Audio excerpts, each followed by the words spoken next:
Hello students, welcome to Gnanmanjri Vidyapeeth Online Education.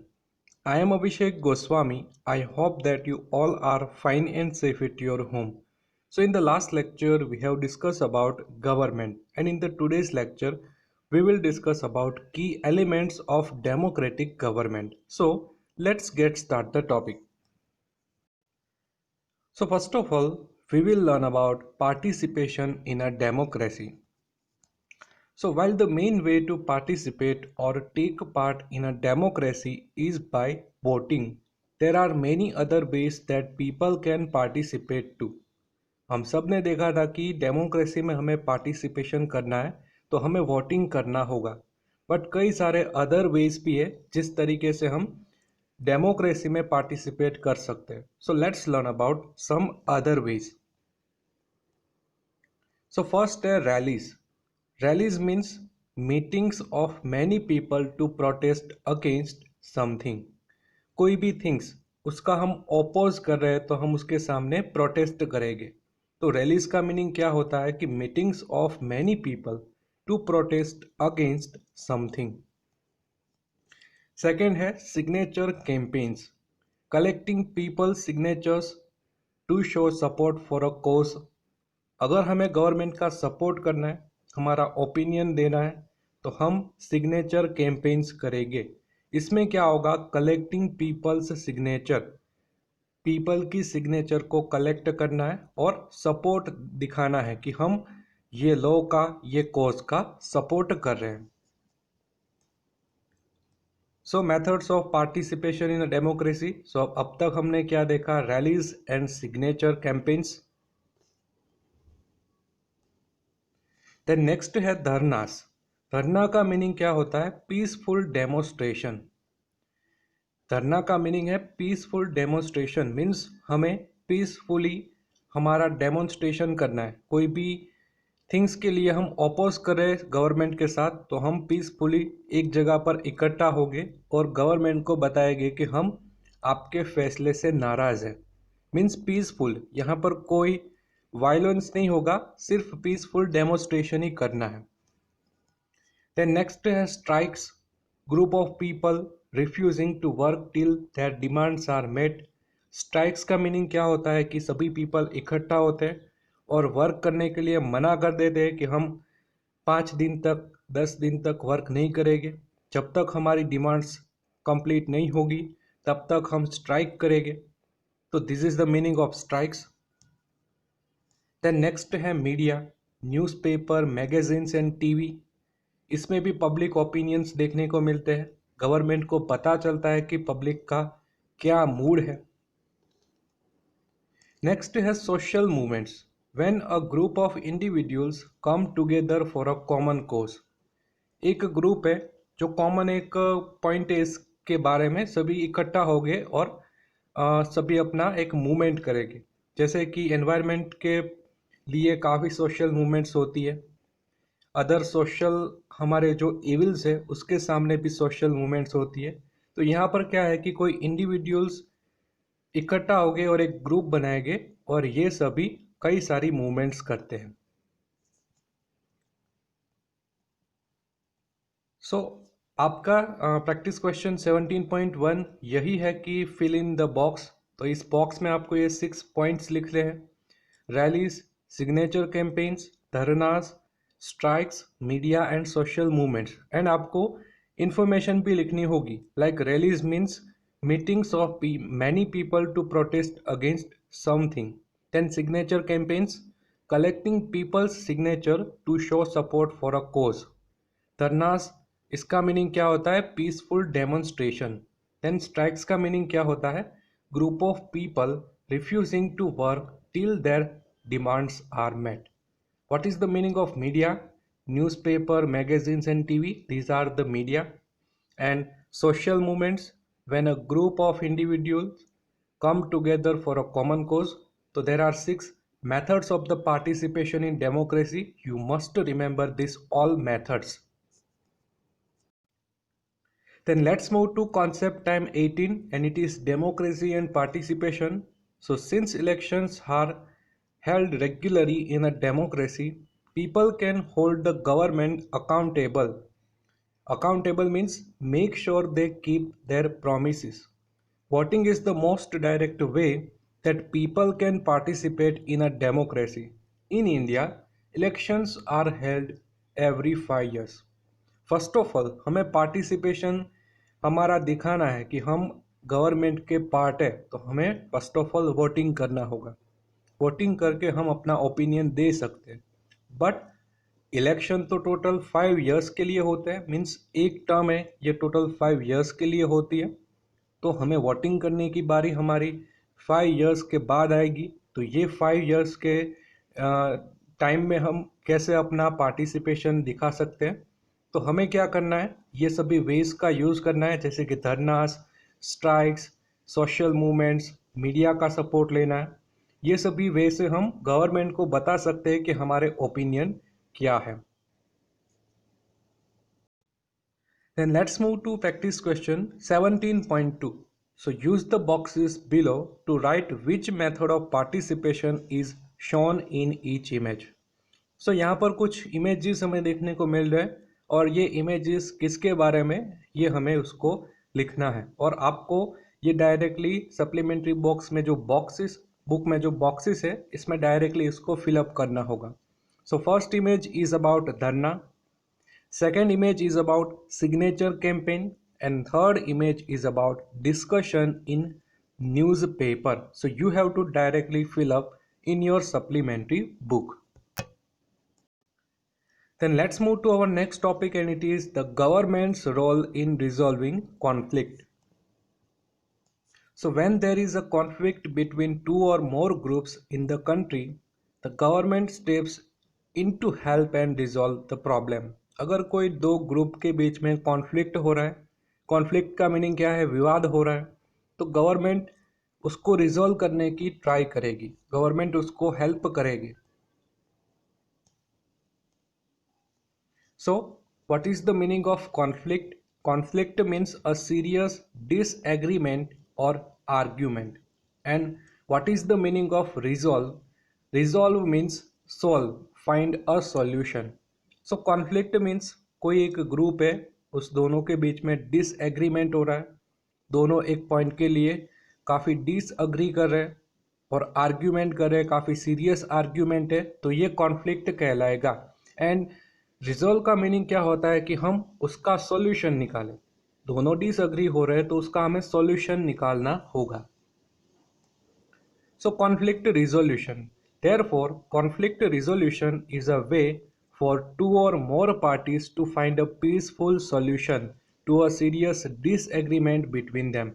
So conflict resolution का meaning क्या है कि अगर कोई दो और उससे ज़्यादा पार्टी के बीच में डिसएग्रीमेंट है तो इसका पीसफुल सॉल्यूशन निकाला जाए, इसका मीनिंग होगा conflict resolution.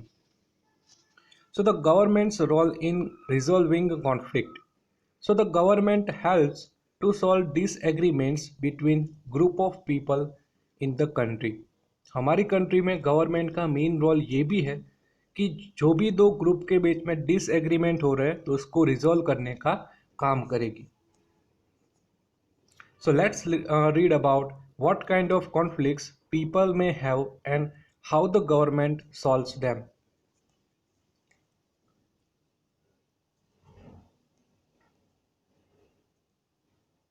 So first of all, the root of the procession is causing conflict. एक कॉन्फ्लिक्ट ऐसा है कि जो रूट ऑफ प्रोसेशन, कोई धरना कर रहा है या फिर कोई सोशल मूवमेंट हो रही है, ये जो रूट है, जो रास्ता है, इसको रोक रहा है. तो इसके लिए कॉन्फ्लिक्ट होंगे. जो ट्रांसपोर्टेशन में काफ़ी प्रॉब्लम्स आएगी तो लोग कंप्लेन करेंगे पुलिस को भी हमें ट्रांसपोर्टेशन अच्छी तरीके से नहीं हो रहा है क्योंकि ये सभी रास्ता रोक के बैठे. तो इसका सॉल्यूशन क्या होगा? So the police would meet all the representatives of the communities to come up with a solution. The police would also present during the procession to prevent any violence. उस टाइम पे police क्या करेगी? सभी representatives को मनाने की try करेगी कि आप प्रोसेशन बंद कर दो, रास्ता रोकना बंद कर दो. एंड पुलिस जब भी प्रोसेशन और हो रहा होगा उस टाइम पे प्रेजेंट रहेगी, अगर कोई वायलेंस होता है तो उसको प्रिवेंट करने का भी काम करेगी। सो यहाँ पर आप लिख सकते हो the route of the procession is causing conflict, और उसका सॉल्यूशन क्या है कि the police would meet with all representatives of the communities to come up with a solution. The police would also be present during the procession to prevent any violence. The next conflict क्या है कि two dams have been built on the same river in different states, causing a conflict on how much water each state should receive. दो dam एक ही river के ऊपर बने हैं जो डिफरेंट स्टेट में है। सपोज एक तमिलनाडु में है और एक कर्नाटक में है। एक रिवर जा रही है कावेरी, कृष्णा रिवर जा रही, और इस रिवर पे दो अलग अलग डैम है डिफरेंट स्टेट में। तो इसका पानी कितना मिलेगा कोई स्टेट को, इसके बीच में कॉन्फ्लिक्ट हो रहा है। तो गवर्नमेंट क्या रिजोल्यूशन करेगी? The government steps in to ensure water is distributed fairly to both states. Government क्या कहेगी कि हम वाटर डिस्ट्रीब्यूशन काफ़ी फेयरली करेंगे, दोनों स्टेट्स को काफ़ी इक्वल अमाउंट में वाटर मिलना चाहिए। तो यहाँ पर गवर्नमेंट का रिजोल्यूशन ये होगा। So this is your answer of practice question 18.1। ये आपका 18.1 का आंसर है। You have to directly fill up in your supplementary book. तो फर्स्ट कॉन्फ्लिक्ट आपको लिखना है और उसका गवर्नमेंट रिजोल्यूशन भी लिखना है। देन सेकंड कॉन्फ्लिक्ट, इसके बारे में भी आपको सप्लीमेंट्री बुक में डायरेक्टली फिल अप करना होगा। Then let's move to next topic, and it is equality and justice. Just as government helps resolve conflicts among people, it has a very big role in making sure all citizens are treated equally and fairly. हमने अभी क्या देखा कि government का main role क्या है कि जितने भी कॉन्फ्लिक्ट्स हो रहे हैं इसको सॉल्व करना, बट उसके भी अलावा एक इम्पोर्टेंट रोल ये है कि सभी सिटीजन के बीच में इक्वालिटी मेंटेन होनी चाहिए और फेयर काफ़ी हिसाब होना चाहिए। जैसे कि कोई पुअर पर्सन है इसको भी सेम जस्टिस मिलना चाहिए, रिच पर्सन है तो उसको भी सेम मिलना चाहिए। तो गवर्नमेंट ये एंश्योर करेगी। सो यहाँ पर हम देख सकते हैं would you like if some students were allowed to come late to school while others would be punished if they come late. एक सिचुएशन है कि स्टूडेंट्स लेट स्कूल पे आ रहे हैं, कुछ ऐसा ग्रुप है टीचर उसको अलाउ कर रहे हैं कि तुम चले आओ स्कूल में, कोई बात नहीं, और एक ऐसा ग्रुप है जिसको टीचर कह रहा है कि मैं तुम्हें पनिशमेंट दूंगी। तो ये एक फेयर पॉइंट नहीं है। यहाँ पर हम देख सकते हैं ऑफ कोर्स नॉट, ये एक इक्वालिटी नहीं है। यहाँ पर इक्वालिटी कोई मेंटेन नहीं होती है क्योंकि एक ग्रुप को काफ़ी अच्छी तरीके से ट्रीट किया जा रहा है और एक ग्रुप को पनिश किया जा रहा है। सभी को सेम ही पनिशमेंट मिलनी चाहिए। So even in a country everyone wants to be treated equally. जैसे हमने देखा कि कुछ ग्रुप को टीचर अलाउ कर रहे हैं और कुछ ग्रुप को पनिश कर रहे हैं, इस तरीके से हमारे कंट्री में भी सभी को इक्वली ट्रीट करना है, किसी को भी पनिश नहीं करना। मीन्स पनिश करना है तो सभी को करें, जिसने भी मिस्टेक की है, जिसने भी कोई पॉइंट मिस किए है तो उसको हमें ट्रीट करना चाहिए, उसको पनिश करना चाहिए। मीन्स सभी को लो है, ये सभी को इक्वल होना चाहिए। Therefore the government takes up the responsibility to ensure that people are treated equally in the country. और ये मेन रिस्पॉन्सिबिलिटी है गवर्नमेंट की कि ये हमारे इंडिया में इक्वालिटी मेंटेन करके रखेगी। So here are some things the government does to ensure equality. Government equality को एंश्योर करने के लिए ये पॉइंट्स करेगी। First of all, it makes laws that ban unequal treatment of people. अगर कोई पीपल की अनइक्वल ट्रीटमेंट हो रही है तो इसको बैन करेगी कि ऐसी कोई बातें होनी नहीं चाहिए कि अनइक्वल ट्रीटमेंट आप कोई अदर पर्सन की करो। For example, it is illegal to practice untouchability today. आज अनटचेबिलिटी एक इनलीगल पॉइंट है।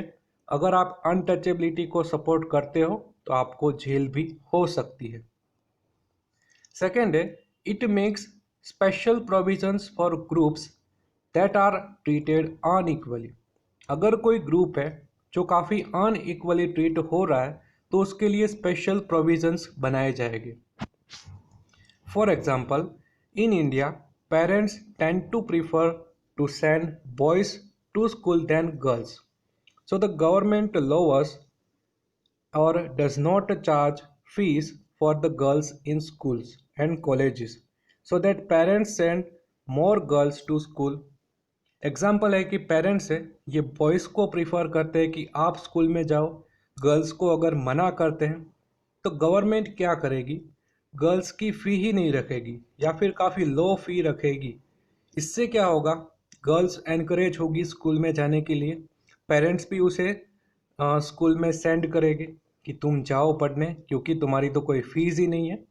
सो इससे क्या होगा, इक्वालिटी मेंटेन होगी। जो गर्ल्स है ये स्कूल पे नहीं जाती थी, अब ये स्कूल में जाने लगेगी due to low fees. Therefore, the government plays an important role in resolving conflicts among different groups of people in the country. It also uses laws and measures to ensure that all citizens of the country are treated equally. Then let's move to concept time 19. It is equality and justice. So just as the government helps resolve conflicts among people, it has a big role in making sure all citizens are treated equally and fairly. So steps taken by the government to ensure equality and justice. First is, it makes laws that ban unequal treatment of people. For example, it is illegal to practice untouchability today. First of all government क्या करेगी, जिसके भी साथ unequal treatment हो रही है तो उसके लिए लॉ बनाएगी, अनइक्वल ट्रीटमेंट को बैन करेंगे। जैसे कि अनटचेबिलिटी है हमारे इंडिया में इनलीगल है, अगर कोई अनटचेबिलिटी करेगा तो उसको जेल भी सेंड कर सकते हैं, उसको जेल में भी भेज सकते हैं। सेकेंड है to prevent the unequal treatment of groups that are usually discriminated against the government makes special provisions. तो कोई एक ग्रुप है, कोई एक पर्टिकुलर पर्सन है जो अनइक्वल ट्रीटमेंट का शिकार बन रहे हैं, डिस्क्रिमिनेट हो रहे हैं, तो गवर्नमेंट उसके लिए स्पेशल प्रोविजंस भी बनाएगी। For example, in India boys tends to be given more importance than girls. The government lowers और does not fee charges fees for girls studying in schools and colleges. अगर कोई एक parents है ये girls को school में नहीं भेज रहे, बॉयज़ को प्रेफर कर रहे कि तुम स्कूल पे जाओ, तो ये एक अनइक्वल ट्रीटमेंट है। और गवर्नमेंट इसके लिए क्या करेगी, गवर्नमेंट जो गर्ल्स है इसके लिए काफ़ी फ़ी लो रखेगी या फिर कोई चार्ज ही नहीं होगा फ़ी का। इससे क्या होगा, पेरेंट्स गर्ल्स को सेंड करेंगे कि तुम जाओ स्कूल में पढ़ने। तो ये है गवर्नमेंट के स्टेप। गवर्नमेंट भी इक्वालिटी मेंटेन करने के लिए काफ़ी स्टेप्स उठाती है। Then let's move to practice question 18.2. So list two other types of conflicts resolved by the government that you may have seen or read about. What did the government do to resolve it and was it successful? आपको दो other conflict के बारे में लिखना है जो government resolve कर सकती है। तो फर्स्ट है, when there was violence during strikes or rallies, the police intervened to restore law and order. However, sometimes the government is unable to resolve it peacefully. मैंने आपको क्या बताया था कि स्ट्राइक्स है, रैलीज है, प्रोसेशन है, इससे रास्ता रोका जा रहा है, यहाँ पर काफ़ी वायलेंस हो रहा है, तो पुलिस इस पे इंटरवेन करेगी, लॉ एंड ऑर्डर मेंटेन करने की ट्राई करेगी। गवर्नमेंट को ऐसा लगता है तो वो काफ़ी पनिशमेंट भी देगी जो भी स्ट्राइक्स और रैलीज कर रहे हैं। अगर गवर्नमेंट अनेबल होती है तो गवर्नमेंट का मेन ट्राई क्या होगा कि ये इसको रिजॉल्व किया जाए, वायलेंस हो रहा है इसको रोका जाए। बट कभी कभी हम देखते हैं कि police are unable to resolve it peacefully, तो कभी कभी हमें पनिशमेंट भी करनी पड़ती है रैली करने वाले और स्ट्राइक्स करने वाले को। Then second है when there were protests demanding the division of Andhra Pradesh into two states, the central government organized various talks and finally passed a bill to form two states. The government was successful in resolving the conflict. Second है कि अगर कोई person है, कोई एक group है जो protest कर रहा है कि आंध्र प्रदेश स्टेट के दो पार्ट किए जाए, उसका डिवीजन हो इनटू टू पार्ट्स, तो सेंट्रल गवर्नमेंट क्या करेगी? फर्स्ट ऑफ ऑल तो टॉक्स एंड कन्वर्जेशन होगा, मनाया जाएगा कि भाई आप एक स्टेट का दो पार्ट मत बनाओ, डिवीज़न के लिए डिमांड मत करो। बट अगर कोई सॉल्यूशन नहीं निकलता तो गवर्नमेंट क्या करेगी? एक बिल लाएगी पार्लियामेंट में और डिवीज़न कर देगी आंध्र प्रदेश स्टेट का, क्योंकि पब्लिक की डिमांड है, पब्लिक जो भी कहती है गवर्नमेंट को करना पड़ता है। तो ये भी एक रिजोल्यूशन का टाइप है कि अगर कोई स्टेट दो पार्ट में डिवाइड होना चाहता है तो गवर्नमेंट उसको दो पार्ट में डिवाइड भी कर देगी। जैसे कि आंध्र प्रदेश, इसमें से तेलंगाना एक अलग स्टेट बन गया था। तो this is the example of resolution कि गवर्नमेंट इस टाइप पे भी रिजोल्यूशन कर सकती है। सो this is about our chapter number 4. I hope you understood very well from all the points, all the topics. And by this video lecture, we have completed our unit number 1 social and political life. Social and political life में हमने total 4 chapters देखे।